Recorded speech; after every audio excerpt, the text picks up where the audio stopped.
Türkmenistanyň döwlete degişli dukanlarynda çilim indi 1,5 ay çemesi wagtlara satylmaýan mahaly onuň hususy eýetçilikdäki dukanlardaky bahasy barha gymmatlaýar. Meselem Kazakstanyň önlerilen kent çilimi mundan 1 ay bol şonuň bahasy hususy eýetçilikdäki dukanlarda 40 manat.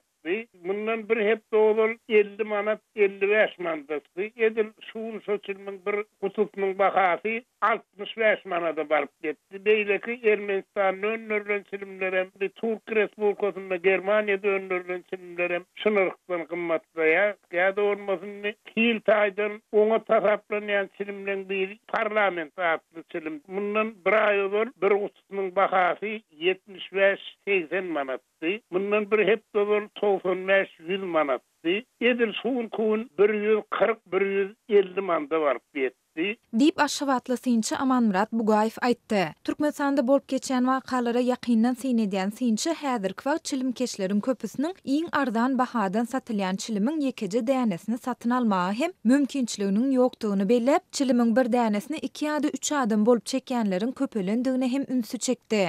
Çilimiň ýeke dänesini bahasy ardan moronny 4 manatdan şonu almagy çilimkeşleriň köpüsiniň gurbat satan oklardy. 2 çenden 3 adam bolup bir çilim alyp bir bukrak ýerde oturup şonu gerekleşip çekýärler ýekece çilimi sebäbi Aşgabat şäheriniň islenlik ýerine çilim çekdiňde ol polisiýanyň gözüçülüğüne düşýän oňda salýan jerimesi 175 manatdan başlanýar. Iň arzany bolmasa 300 manat 400 manat barıp getdi. Diýip Bugaýew gurrun berdi. Maglumat üçin aýtsak, Türkmenistanda prezident Gurbanuly Berdimuhammedowyň yglan eden kararyna laýyklykda 2018-nji ýylda ortaça aýlyk haky 715 manada barabar. Ýurtdaky ortaça aýlyk hakyny işleýän bir adam aýlygyny başa hiç sada sowmandy. Bir aýyň dowamında pes ýa-da orta hili çilimlerden 8-10 gutusyny, ýokary hili hasaplanýan çilimlerden ortaça 5 gutusyny satyn alyp bilýär. Türkmenistanda indi 3 ýyl çemesi wagt bäri çilimiň sowdasy çäkli bolmanda galýar. 2016-njy ýylyň başynda türkmen häkimetleri Aşgabatyň hususy eýetçilikdäki dukanlaryna reýtleri gurnap, ýörite lisenziýasy resmi namasy bolmadyk sowdagärlere jerime salypdylar we çilimiň sowdasyny gadagan edipdiler. Emma gadançylyga garamazdan paýtagtdaky we vilayatlerdäki hususy dukanlarda çilimiň satywy açyçan diýen ýaly dowam edýär. Sowdagärler çilimiň adyryndan iki türlü görnüşiniň boşan gutusyny dukan tekçelerinde, ýagny müşterileriň görjek ýerinde yerleşdirýärler.